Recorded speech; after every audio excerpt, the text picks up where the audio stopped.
Hiya. Welcome to Chapter 2 of Mia and I. It's currently February 22nd, 2025. This chapter and Chapter 3 used to be the same chapter, but then they just wound up too long, so I had to split them. But anyway, on with the story. Chapter 2. Memorable Meal. Thea's briefing just ended half an hour ago.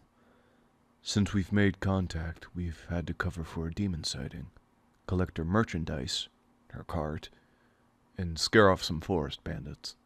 These events delayed the initial discussion, so we've postponed more personal introductions and target briefing, among other relevant topics, to tomorrow morning. As for both girls, Mia's snoring next to me, and I can hear Thea shuffling in her tent adjacent to ours. They've both had a long day, Thea especially, and I hope she gets some rest tonight. Thea took the script mostly well, asked thoughtful questions, and only briefly questioned our sanity. I've no doubt she'll assist in the search for her lost twin when she's more acclimated to her situation. Though our mulling was brief, we have a lot to discuss tomorrow morning. Hey, are you two up? There's a soft rap on the tent. I lean up and pull the flap forward, revealing pale blue moonlight and a huddled Thea, kneeling down and looking apologetic. Do you mind if I sleep in here tonight? Sorry. Thea asks so quietly, hiding a shiver behind her cloak. And then Mia's up, kicking her blanket aside. I didn't even hear her wake. She nudges Thea's arm, wordlessly leading her into the tent. Mia scooches over, laying to my left. Sorry, there was just a noise and... She begins, but Mia gently shushes her. We're right here, Thea.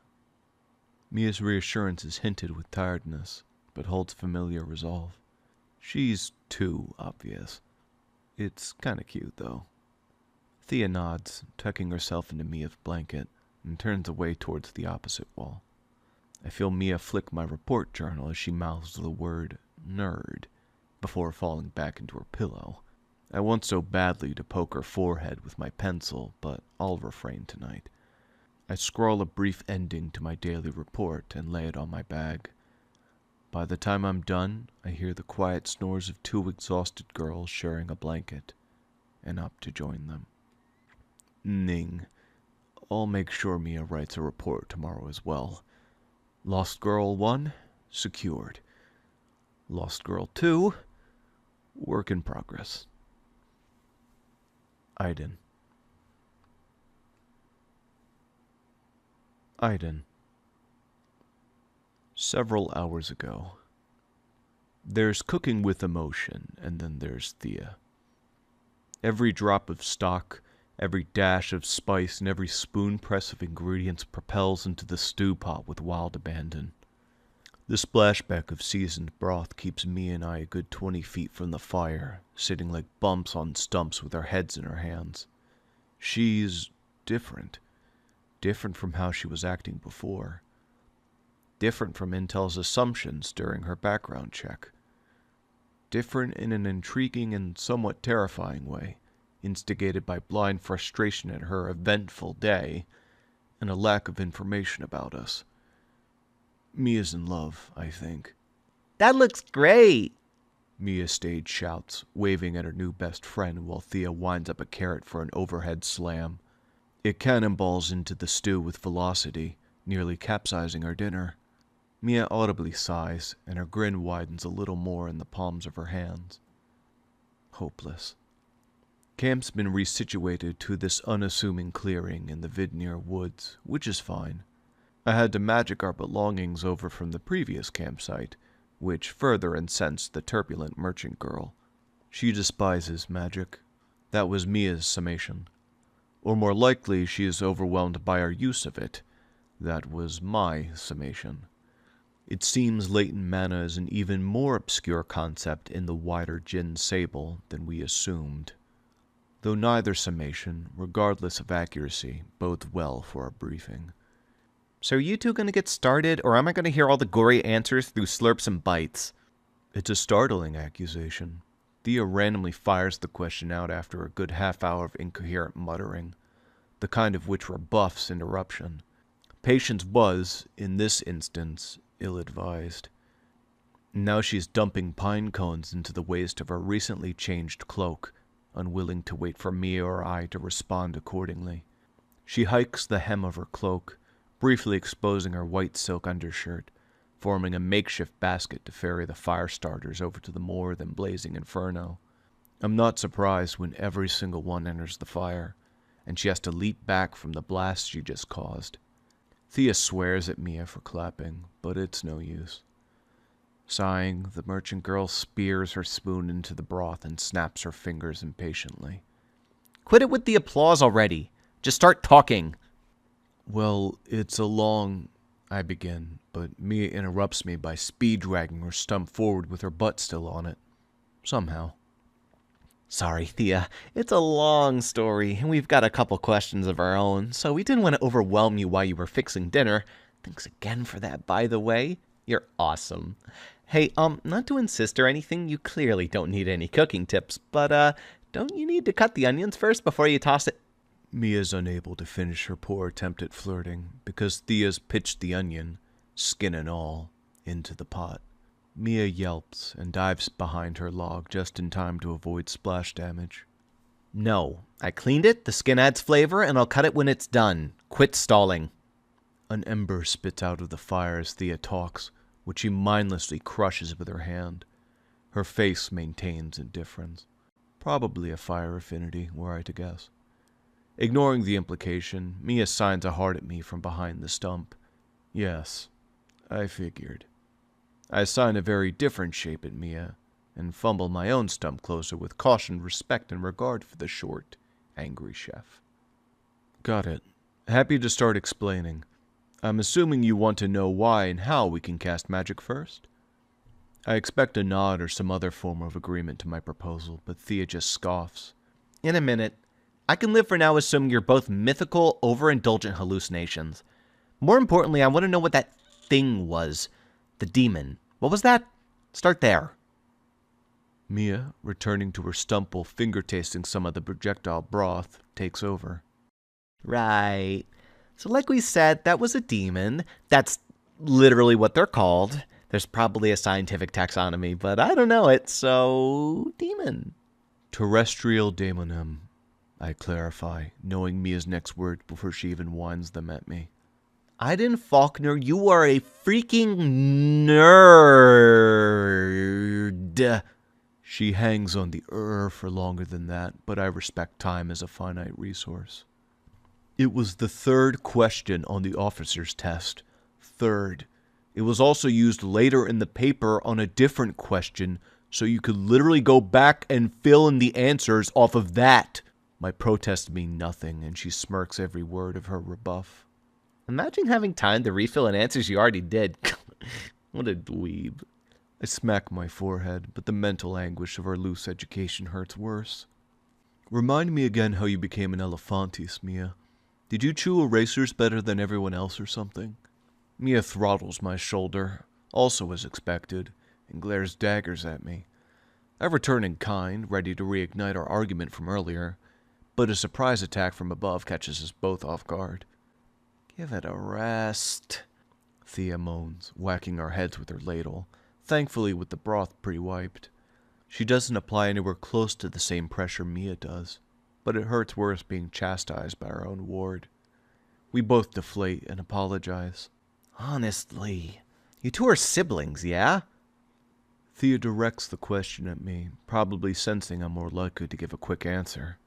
I can feel Mia's grimace burning several inches to my right, and Thea's exasperation peaking.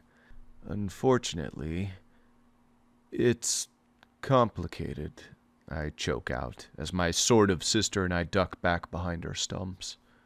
Several more objects enter the pot, mostly edible. One fork. That's the prize, Mia whispers, winking at me. I have a great prize for whoever can give me a god's-forsaken straight answer! Mia shot puts her ladle into the woods, which I'm barely able to telekinetically grab in time. I gently bring it back, feeling Thea's ire boil hotter than the stew. Let's get back to the demon topic first. My appeasement settles the immediate rage as Thea yanks her spoon from the air, groaning. Clearing my throat, I begin again. Don't worry about the taxonomy. All you need to know is demons exist, and they're a natural part of wildlife. Mia kicks me, but I already caught my fumble. Thea flings her arms aside, audibly laughing. Natural? Oh, okay. Really? Natural? Of course! The skulking red spindle-armed death creature. Totally normal.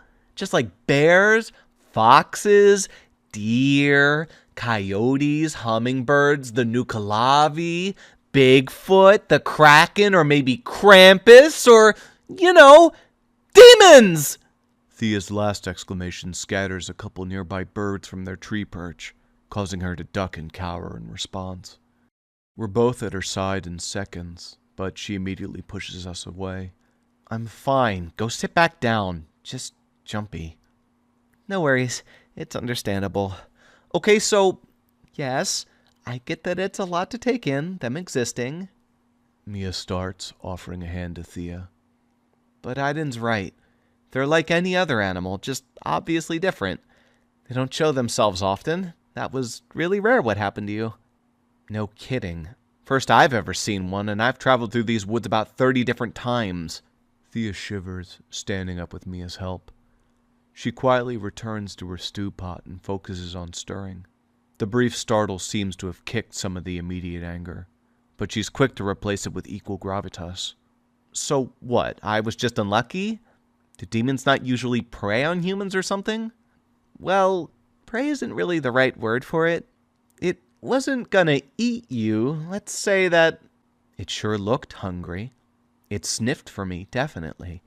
It was thin and gangly and had the weaponized means to eat me. I suppose it didn't eat me, but whatever, just, ugh. Mia lets her finish and lays a delicate hand on her shoulder.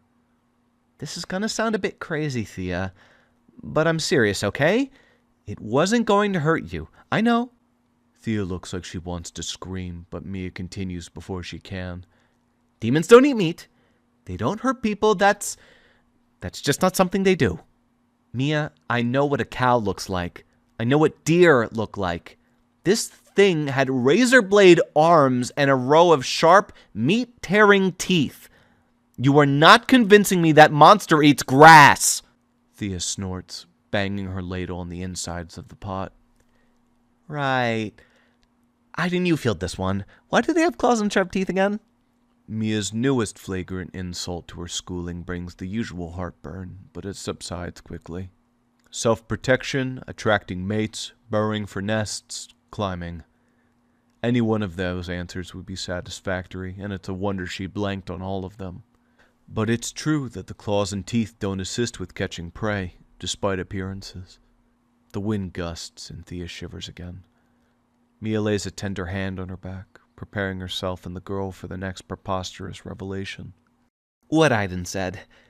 They don't go around and catch prey or graze. Demons are special because they actually don't eat meat or plants at all. No, they eat memories. We both expect to blow up. It's written all over Thea's face, but neither of us back up this time. Maybe we deserve some first-degree burns and scalds for that farcical premise. The existence of demons, let alone how they function in their habitats as memory eaters, is not exactly common knowledge. A creature that detracts from every other animal or species known to man, both in form and function, remains elusive and illusory to the world at large. Members of the Elephantis study their existence as a cornerstone of our work. It was our way of life, taught from a young age. We were expected to understand their purpose in the world and what we could glean from their unusual abilities. But Thea isn't a member of the Elephantis. She's a civilian of the world from outside Fort Lexicon, making this new and potentially harrowing information for her. That's also been drilled into our heads. The notion of most outsiders existing without the knowledge of demons, let alone magic and other anomalies within our parameters of study. Thea's our first exposure to someone typical. Rejecting the assertion would be both expected and reasonable, making it our responsibility to be patient and understanding of her skepticism. But Thea doesn't throw anything. Her cheeks pull, so she's probably biting on them, absorbing that information, perhaps. When she finally speaks, her voice comes out levelly and firm. Yes, eating memories. I would definitely describe that as unusual, Mia. Fair enough. Mia relents the point, and I'm not in the mood for an argument on what's natural or not. Thea pinches her forehead and shuts her eyes. It takes her a second to respond, but she maintains composure. Look, this demon tore through the forest, scraped trees, spoke some garbled gibberish, and roared at me, all so it could, eat my memories. Sure, let's accept that insane premise for now. Fine. Eating memories. Eating my memories. You consider eating memories not a threat to me. Why? You consider it tearing through the forest at full speed, not preying on me. How? She wouldn't actually hurt you, I affirm, briefly catching a whiff of the stew. Despite the mood of the conversation, my stomach rumbles, betraying my hunger and tiredness. I push down my selfish urges and refocus. The process of eating memories is harmless. It causes no pain and no lasting issues or illness. Most forget they were even targeted, though the experience may be harrowing for those that do remember.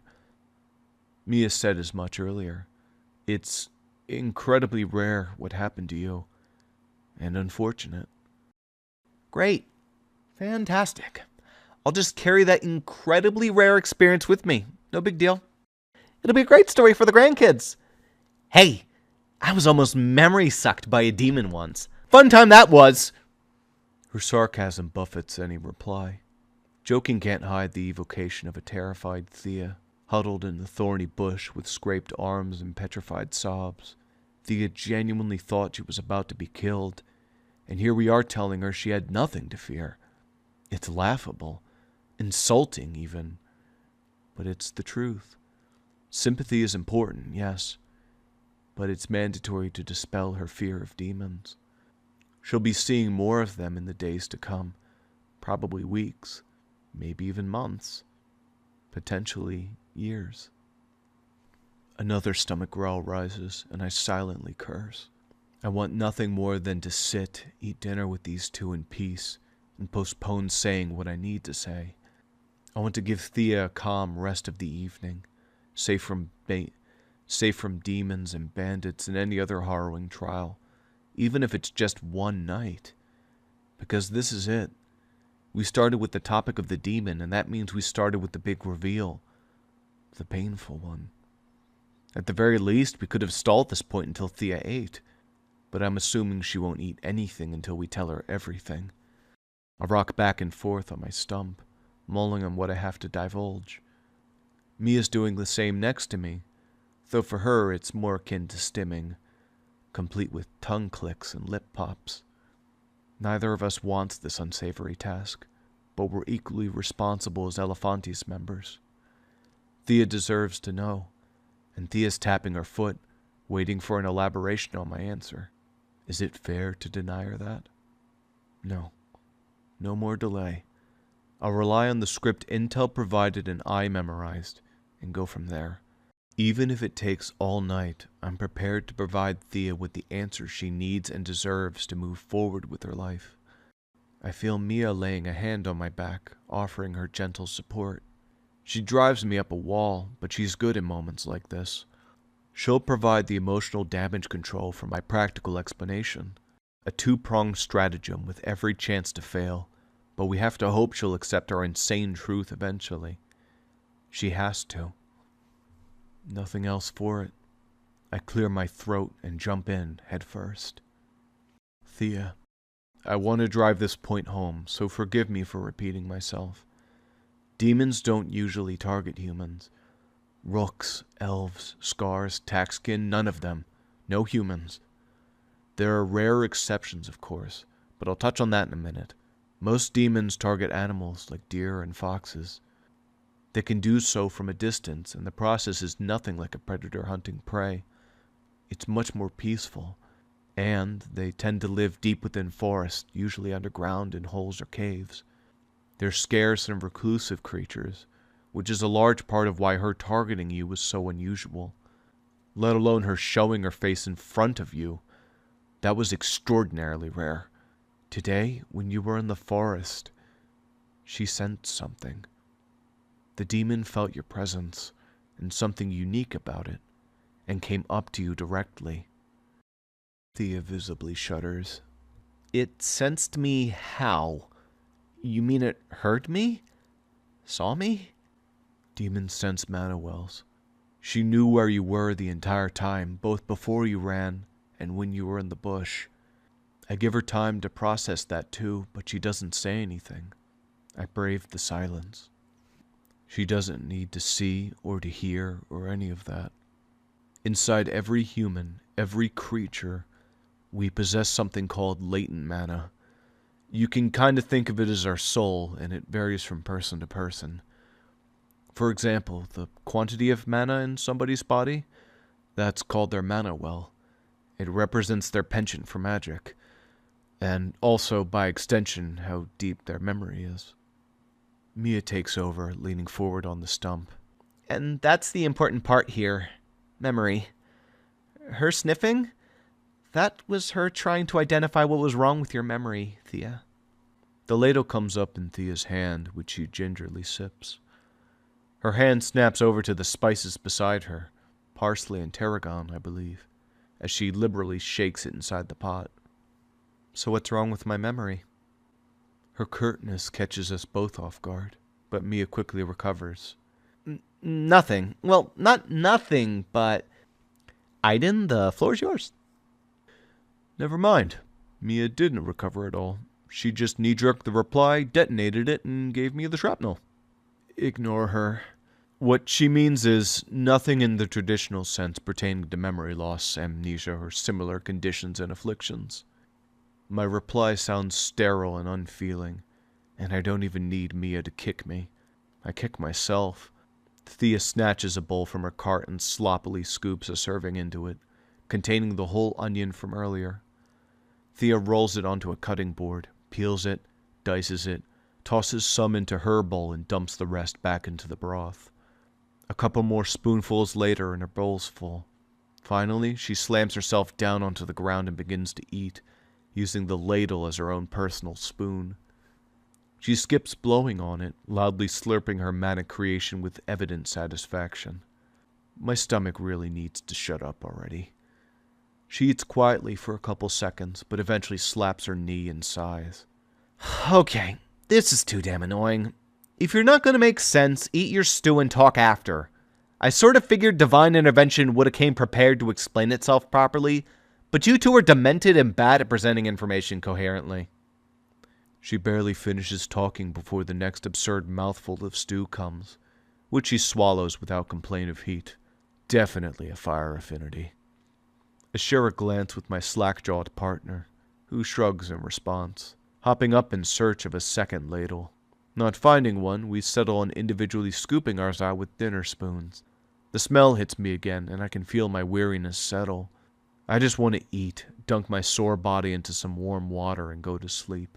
But a bath's going to have to wait for morning, and sleep will have to wait for at least another hour. So I cradle the bowl and take my first bite. It's genuinely delicious.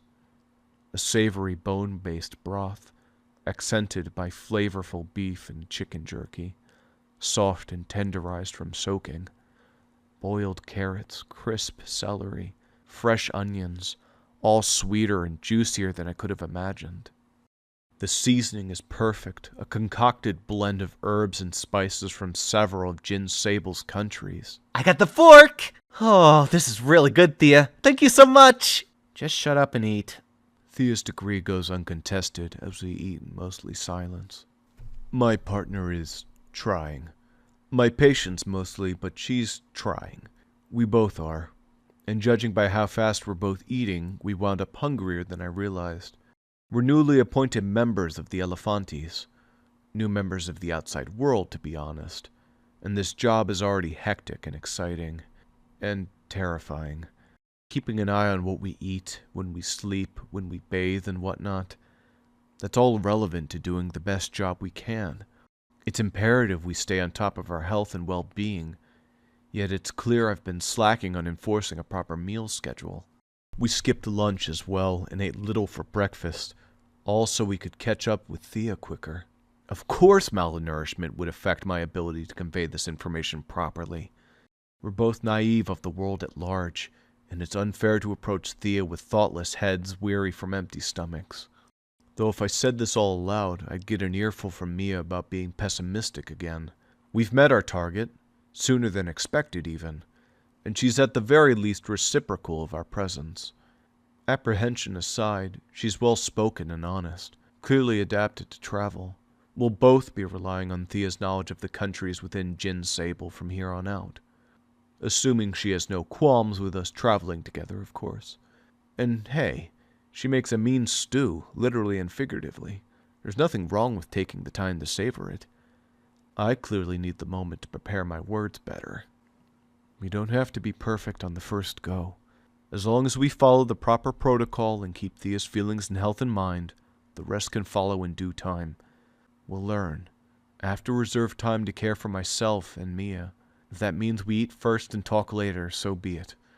I'm glad Thea's not starving herself until she hears our explanation, and she's more than earned this moment of peace. Wish I could hear an explanation for the whole divine intervention comment, though. 3 bowls go for seconds, and 2 go for thirds. 1 goes for fourths. You're being rude, Mia.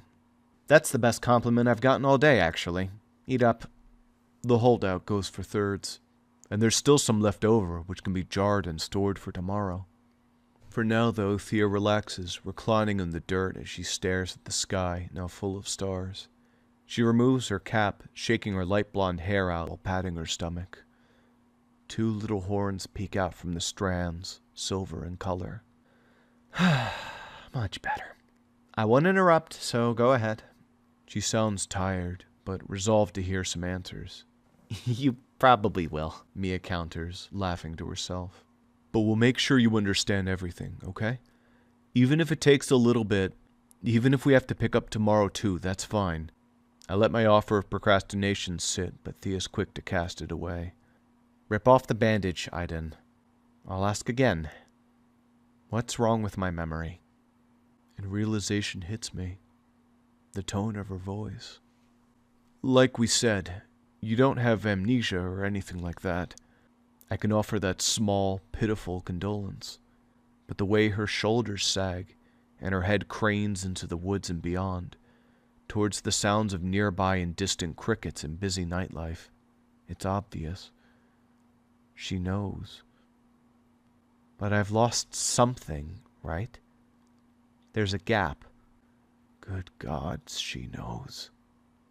Thea? How long have you known, Mia clears her throat and tries again. What's missing, do you think? Can you pinpoint anything in particular? Kind of. There was a group I was with. I don't know, but it feels like I was with some important people before Cheesehead. Cheesehead? I watch in real time as Thea's explosive indignation rises, and I hold up both arms in deference. Sorry, is that a touchy subject? That was a slip of the tongue. Ignore him. I was definitely traveling with another group. I forgot them. Who they were, I mean.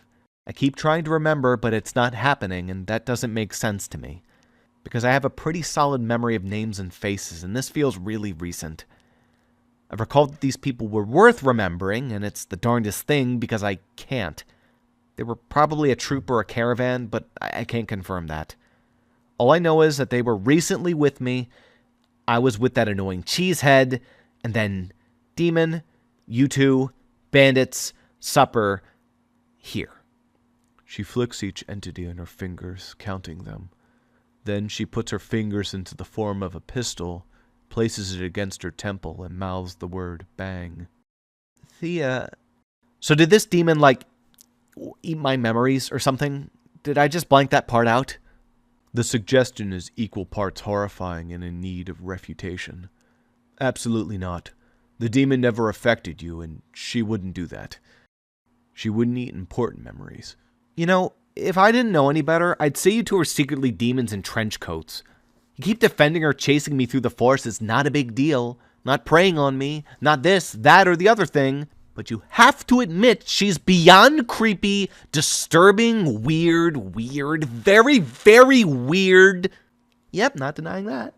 Mia agrees, offering a thumbs up. I think demons are creepy too, but they're like, spider crabs? Totally harmless.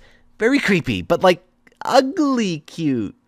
Thea's face contorts in a way to suggest she's now imagining a giant spider crab the size of the demon. I have to agree that qualifies as nightmare fuel, and I've only seen them in books. Chances are likely Thea's actually seen one in person. Thanks for using she, by the way.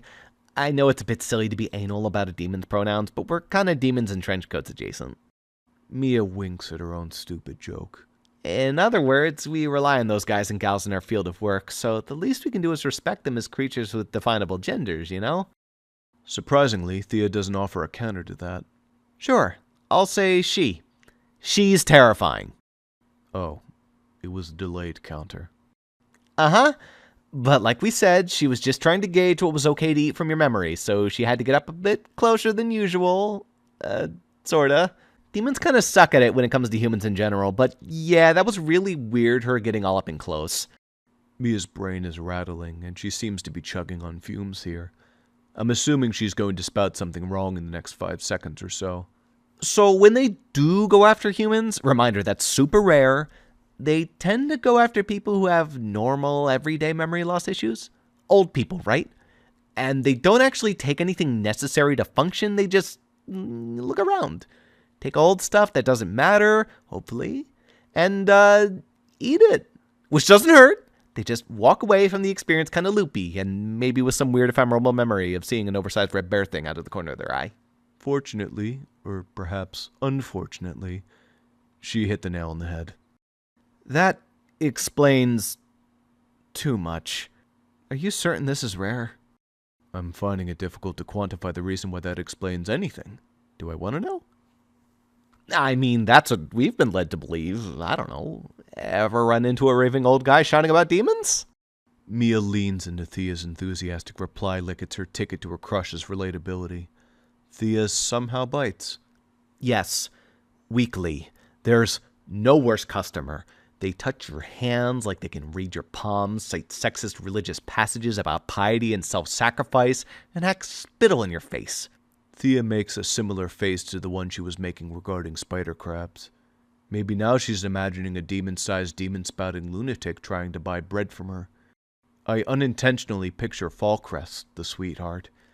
His half-elf, half-taxkin blood resulted in 14 feet of soft-spoken might, but he lacks a single mean bone in his elkin body. Imagining him in this proverbial position is comical beyond words. Gotcha. Those guys are affected by very different demons. I promise they're unrelated. My sincerest condolences in any case. Thea is clearly dubious of my clarification, but she lets it slide. We've utterly ruined her chance at a good night's sleep tonight, haven't we? Whatever. Got it. Demons only go after old people with dementia. Great. Good to know. I might have that to look forward to when I'm gray and senile. Oh, wait. I'm 15. Little early to be seeing the Demon Reaper, huh? Yes, but you also have an acute memory discrepancy, I posit, leaning closer from my stump. Demons can't see. They can only really hear poorly or sense a person's mana well. This demon sensed something was wrong with yours, namely that memory blip you mentioned. So it came after you, Thea adds, holding up a finger to enunciate her point. To, figure out what it could feed on. Which would probably be something like boring memories or annoying, persistent hang-ups from 7 years ago you still cringe and lose sleep over. Oh, okay. Thanks for stopping her then, jerks. Good to know Thea has a sense of humor about her scarring experience. So, how exactly does a demon eat memories then? If it's so harmless then? What, does it, magic suction it up? A part of me admits that it's a great question, even with the somewhat silly assumption about their memory consumption. Another part recalls that question being the impetus behind an entire dissertation topic I had to write 55 pages on, and revolt at having to pull that information up ever again, let alone while I'm dead tired. Could that maybe wait until tomorrow? I can let you look through a book I have. Explains demons much better than I could. I point to my bag and try to ignore Mia mouthing nerd and nerd cinemized insults at me. Fine. Demon explained enough for now, I guess. Is there anything else I need to know imminently? Can she, fly or spit venom? Do those arm blade things shoot out like how Skockins do? Does she carry her offspring in an egg sac on her stomach that bursts into a zillion little freaks when poked or something? No, and I guess we deserve some night terrors in retaliation, thanks. I'll take the book right now, thank you.